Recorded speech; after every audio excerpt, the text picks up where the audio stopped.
哎呀，屋企支廳燈咧突然壞咗喎。唉，呢排疫情又咁嚴重，真係唔想出街買喎，咁可以點算啊？大家好，呢位客人咧就住喺西環嘅般咸道金帝軒，實用面積咧係455尺。喺疫情嚴重嘅時候咧，屋企支廳燈突然壞咗，又唔想出街買喎，所以咧喺 Google 咧搜尋燈飾呢兩個字嘅時候咧，就出咗咧好多網站同影片。客人呢就睇中咗咧其中一條我哋公司所拍嘅天花燈開箱片啦，由 Tommy 師傅咧介紹呢個 Panasonic HHXZ2560嘅天花燈，覺得咧呢個燈咧係好啱佢屋企個廳用。又上去咧我哋嘅網站咧睇下呢個產品嘅詳細資料，得知咧我哋 TY Lighting 咧係一間咧10年嘅老字號啦，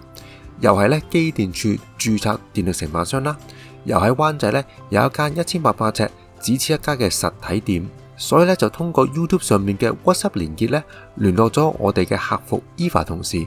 查詢呢個天花燈嘅資料啦。我哋嘅 Eva 客服咧向客人查詢咧佢屋企嘅環境因素，包括咧長闊高等嘅資料。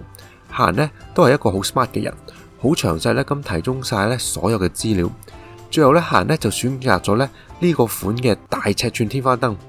之後咧仲同我哋嘅安裝團隊咧約好時間。我哋公司咧好快咧就幫客人安裝好呢個燈啦。好啦，我哋即刻去邊咧睇下裝咗出嚟個效果係點噶啦。現在咧大家睇緊呢係 Panasonic HHXZ6560T 大尺寸嘅天花燈，跟燈咧係會附送一個遙控，一個遙控咧就可以控制晒成個燈嘅功能噶啦。呢個燈嘅燈罩咧設計好特別，唔係咧就咁一個奶白燈罩。內層咧係乳白色亞加力燈罩，外層咧係磨砂處理嘅亞加力燈罩，能夠咧將光線咧係打橫咁樣散發出去，做到咧夠光又唔刺眼噶。另外咧呢個燈仲有色域調光功能，有齊黃光啦、白光，可以調光暗，亦都咧支援呢個夜燈模式，同埋咧延遲關燈效果噶。呢個款咧有2個尺寸。細尺寸呢就係有21W嘅 LED 燈，能夠咧照顧一個樓底少於9尺嘅60至80平方尺嘅地方；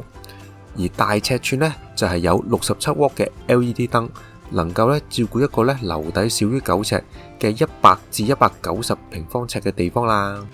現在咧只要成為我哋 TY Lighting 嘅會員啦，再參加埋我哋嘅全方位安裝保養服務呢。呢個天花燈呢，就會有30個月嘅零件，再加30個月嘅免費上門維修啦，次數不限。大家呢，如果對於呢個 Panasonic 光得嚟又唔刺眼嘅天花燈呢有興趣呢，咁就唔好猶豫啦，快啲上嚟我哋 TY Lighting 灣仔1800尺只此一家嘅陳列室呢參觀選購啦！